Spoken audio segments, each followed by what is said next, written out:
Welcome students, आपका मेरे channel science classes by doctor Kumkum Saxena में बहुत स्वागत है। और आज मैं आपको बहुत इम्पॉर्टेंट चैप्टर बताने जा रही हूँ, जो है रुधिर की रचना। जो हमारे शरीर का सबसे इम्पॉर्टेंट पार्ट है रुधिर। अगर रुधिर नहीं हो तो मनुष्य की मृत्यु हो जाएगी। उसके बारे में, उसकी रचना के बारे में, उसमें क्या क्या पाया जाता है और हर पार्ट का क्या काम होता है, ये बताने जा रही हूँ। आपको मैंने बताया था कि रुधिर में दो भाग होते हैं, प्लाज्मा और रुधिर कणिकाएं। प्लाज्मा के बारे में मैंने आपको पिछले उसमें बताया कि प्लाज्मा जो है तरल भाग होता है ब्लड का, जो कि 55% भाग बनाता है शरीर का रुधिर जो है। और प्लाज्मा जो है, इसमें ग्रैनुलर जो कण पाए जाते हैं वो हमारी कहलाती हैं रुधिर कणिकाएं, है ना। ये 3 प्रकार की होती हैं। पहले भी मैंने आपको प्लाज्मा और रुधिर कणिकाएं, प्लाज्मा के बारे में मैंने आपको बता दिया था अपने पिछले लेसन में। और अब मैं आज आपको बता रही हूँ कनेक्टिव टिश्यू का वो भाग जो सामान्य तरल ऊतक है। इसमें मेन है आपका ब्लड और लसिका। तो ब्लड में दो भाग बता रही हूँ मैं आपको, एक प्लाज्मा होता है, एक रुधिर कणिकाएं पाई जाती हैं। रुधिर कणिकाएं 3 प्रकार की होती हैं। पहले लाल रुधिर कणिकाएं जो मैंने यहाँ पर बना रखी हैं। ये कैसी कणिकाएं हैं, इनकी क्या खास, इन्हें इराइथ्रोसाइट्स कहते हैं इंग्लिश में। ये लाल गोलाकार और उभयावतल बाइकॉन्केव होती हैं, जिनमें कि केंद्रक नहीं पाया जाता है, इसीलिए ब्लड जो है वो लाल रंग का होता है।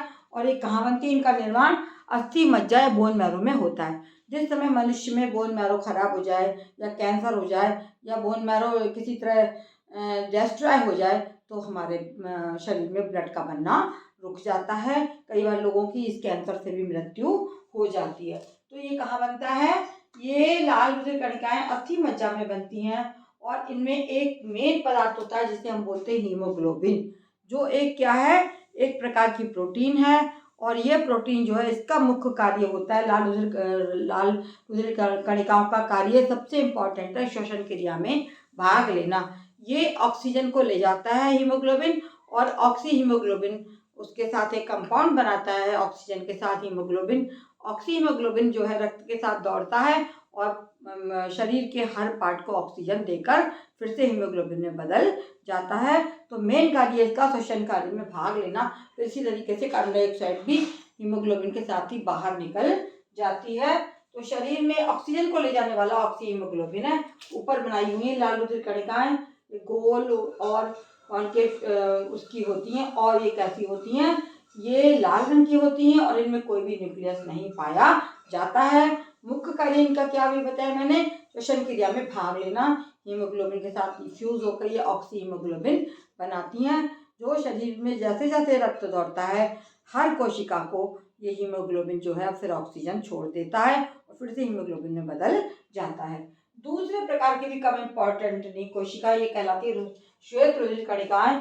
ये बहुत सारी अनियमित आकार की केंद्रक युक्त होती है। इनमें आप देख रहे हैं ये केंद्रक इनमें पाया जा रहा है, और इनकी संख्या लाल रुधिर कणिकाओं से बहुत कम होती है। लेकिन इनका कार्य है शरीर में प्रतिरक्षा तंत्र को बढ़ावा देना। जो हमारे बाहर से हमें जीवाणु अटैक करते हैं उनको ये खा जाती हैं और खाने के बाद में उनको ख़त्म कर देती हैं। जब ये शरीर में कम होने लगती हैं तो मनुष्य कई बीमारियों से ग्रस्त हो जाता है। और जिसके शरीर में आपने देखा होगा बहुत चढ़ाना भी पड़ती हैं कई बार। अगर ये संख्या इनकी बहुत ज़्यादा कम हो जाती है तो बहुत गड़बड़ हो जाती है और बहुत सी बीमारियों से मनुष्य ग्रस्त हो जाता है। तो ये हमें बाहर से चढ़ानी पड़ती हैं। ये कई प्रकार की होती हैं, इनके कई नाम होते हैं, जैसे न्यूट्रोफिल, इओसिनोफिल और बेसोफिल। ये इओसिनोफिल बना है ऊपर, ये बेसोफिल बना और ये न्यूट्रोफिल बने। इनमें ये बीच में जो डले हुए हैं ये क्या हैं, ये अनियमित आकार के केंद्रक हैं। मेन कार्य इनका है फैगोसाइटोसिस। ये बाहरी जीवाणु को खा के समाप्त कर देती हैं और प्रतिरक्षा तंत्र में ये अपना सहयोग देती हैं। अगर शरीर से ये चीज़ खत्म हो जाएगी तो मनुष्य बीमारियों से ग्रसित हो जाएगा। इसलिए इनका होना बहुत अति आवश्यक है। ये हमारे शरीर का प्रतिरक्षा तंत्र का निर्माण करती हैं। थोड़ी ये होती कणिका में, और कुछ होती हैं कणिका रहित श्वेत कणिकाएं जिनके कोशिका द्रव्य में कण नहीं पाए जाते हैं। ये है मोनोसाइट और लिम्फोसाइट। ये आपके सामने बनी हुई हैं। इनमें कण नहीं पाए जाते हैं और इनमें सब में कणिका युक्त होती हैं, और ये कणिका रहित होती हैं, इनमें कोई कणिकाएं नहीं पाई जाती हैं। इस प्रकार से काम सबका वही है कि प्रतिरक्षा तंत्र में सहयोग प्रदान करना। इस प्रकार से श्वेत कणिकाएं हैं। अब तीसरा नंबर आता है आपका रुधिर प्लेटलेट्स, जो इधर मैंने नीचे को बना रखी हैं, आप देख लीजिए। और ये कैसी होती हैं, ये गोलाकार हैं, इनमें कोई भी रंग नहीं होता है और ना ही केंद्रक पाया जाता है।